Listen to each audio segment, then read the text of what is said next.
देश की सबसे पुरानी पार्टी, देश की सबसे पहली पार्टी और देश की वो पार्टी जो लगभग सारी पार्टियों की जन्मदाता है। आज हम बात करेंगे आईएनसी यानी कि इंडियन नेशनल कांग्रेस के बारे में। नमस्कार, मैं शानू आप सभी का स्वागत करती हूँ हमारे सिस्टम के नए एपिसोड में।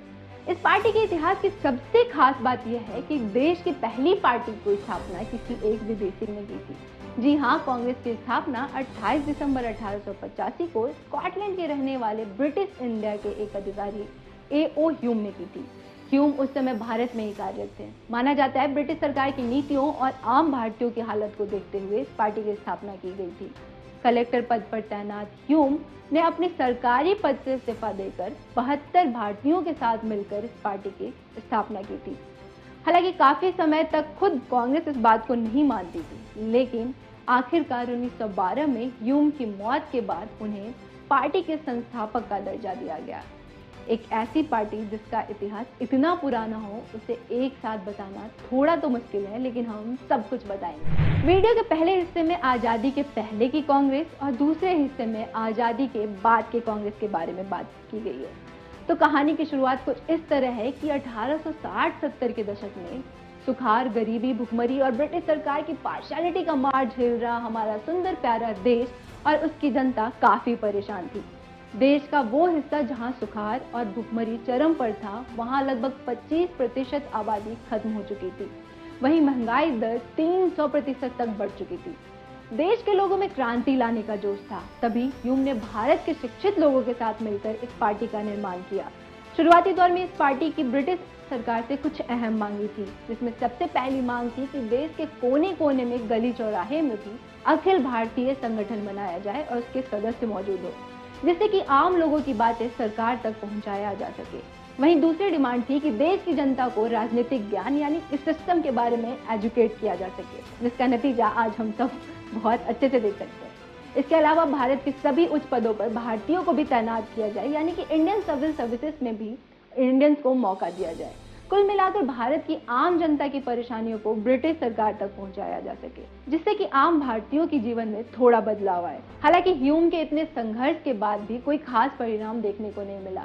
उल्टा ह्यूम को काफी आलोचनाओं का सामना करना पड़ा। ब्रिटिश सरकार का कहना था कि ब्रिटिश सिस्टम का हिस्सा होने के बाद भी वो आम भारतीयों की मदद कर रहे हैं।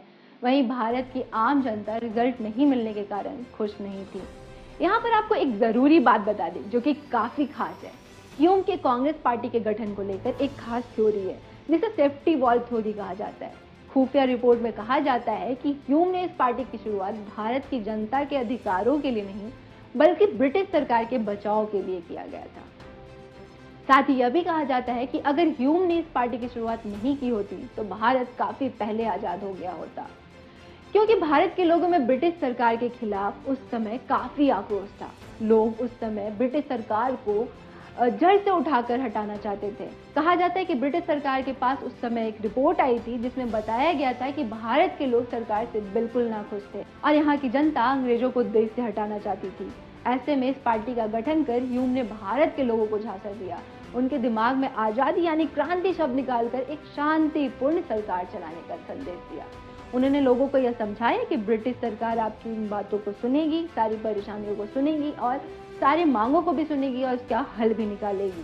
खैर, ह्यूम की कोशिश और आम जनता की मांगें पूरी ना होने के कारण ह्यूम 1894 में वापस लंदन चले गए, जिसके बाद इस पार्टी की कमान भारतीयों ने संभाला। पार्टी के सभी सदस्यों ने मिलकर देश की जनता के अधिकारों की लड़ाई लड़ी, जिसके बाद भारतीयों की जीत हुई और ब्रिटिश हुकूमत से हमें आज़ादी मिली। आज़ादी से पहले इस पार्टी की सबसे बड़ी विशेषता थी, इस पार्टी में डाइवर्सिटी थी। हर विचारधारा के लोग एक साथ मिलकर ब्रिटिश सरकार के खिलाफ लड़ाई लड़ रहे थे और उसमें उन्हें जीत भी मिली। वहीं आज़ादी के बाद पार्टी की यही खासियत इसकी कमजोरी बन गई। पार्टी के अंदर अलग अलग विचारधारा के लोगों की लड़ाई शुरू हो गई। साथ ही प्रधानमंत्री पद को लेकर भी काफी खींचातानी देखने को मिली। भारत के पहले प्रधानमंत्री पंडित जवाहरलाल नेहरू की 1964 में मौत के बाद पार्टी की हालत ज्यादा गंभीर होने लगी। एक छत्र राज करने वाली कांग्रेस पार्टी को चुनौती देने के लिए कई पार्टियां सामने आई। नेहरू के बाद लाल बहादुर शास्त्री को प्रधानमंत्री बनाया गया, जिसके बाद 1966 में ताशकंद दौरे के दौरान उनकी भी मौत हो गई, जिसके बाद इंदिरा गांधी को प्रधानमंत्री पद पर बिठाया गया। हालांकि इंदिरा के पीएम बनने से पार्टी के वरिष्ठ नेता बिल्कुल खुश नहीं थे। उन्हें लगता था कि उन्हें पार्टी द्वारा नेग्लेक्ट किया जा रहा है, जिसकी वजह से उन्होंने कांग्रेस का साथ छोड़ दिया और ऐसे माहौल में इंदिरा गांधी को पीएम पद सौंपा गया जहां बिल्कुल भी सहमति नहीं जताई जा रही थी। ऐसे में इंदिरा गांधी के लिए पार्टी को चलाना और खुद को बड़े फैसले लेने में सक्षम दिखाना काफी मुश्किल हो रहा था। लेकिन इंदिरा गांधी खुद को साबित करने का कोई भी मौका नहीं छोड़ती थी। ऐसे में पार्टी में विरोध होना शुरू हो गया। उन्होंने कई बड़े फैसले लिए जिसकी वजह से उन्हें पार्टी से निकाल दिया गया। इसके बाद भी इंदिरा गांधी रुकी नहीं और हार ना मानते हुए पार्टी के अंदर ही एक नया गुट बनाया, जिसका नाम दिया कांग्रेस आर। वहीं ओरिजिनल कांग्रेस जिसने आजादी की लड़ाई लड़ी थी, उसका नाम दिया गया कांग्रेस ओ। पार्टी के दो गुटों में बंटने की वजह से चुनाव आयोग ने दोनों को अलग अलग मान्यता दे दी। जहां एक तरफ पुरानी कांग्रेस को पार्टी का पुराना चुनाव चिन्ह एक हल खींचता हुआ 2 बैल का सिंबल दिया गया, वहीं दूसरी ओर इंदिरा गांधी की नई कांग्रेस को गाय और उसका बछड़ा चुनाव चिन्ह दिया गया। धीरे धीरे इंदिरा गांधी ने कांग्रेस पार्टी पर अपनी पकड़ मजबूत बना ली, जिसके कारण ऑल इंडिया कांग्रेस कमेटी के 705 सदस्यों में 446 सदस्यों ने इंदिरा गांधी के कांग्रेस का समर्थन किया। वहीं ओरिजिनल कांग्रेस को महज 65 सदस्यों का वोट मिला। इसी के साथ ओरिजिनल कांग्रेस धीरे धीरे खत्म हो गई और इंदिरा गांधी की कांग्रेस ही कांग्रेस पार्टी माने जाने लगी। हालांकि इमरजेंसी खत्म होने के बाद एक बार फिर से 1978 में इंदिरा गांधी अपने सहयोगियों के साथ अलग हो गई, जिसके बाद उन्होंने अपने गुट का नाम दिया कांग्रेस आई यानी इंदिरा, जिसका चुनाव चिन्ह था अभी के कांग्रेस पंजा। 1984 लोकसभा चुनाव के दौरान चुनाव आयोग ने इंदिरा गांधी के कांग्रेस आई को असली कांग्रेस बताया, जो कि 1996 तक कांग्रेस पार्टी से जुड़ा रहा। इंदिरा गांधी के मौत के बाद पार्टी का कमान उनके बेटे राजीव गांधी ने संभाला और अब राहुल बाबा अपनी बारी का इंतजार कर रहे हैं।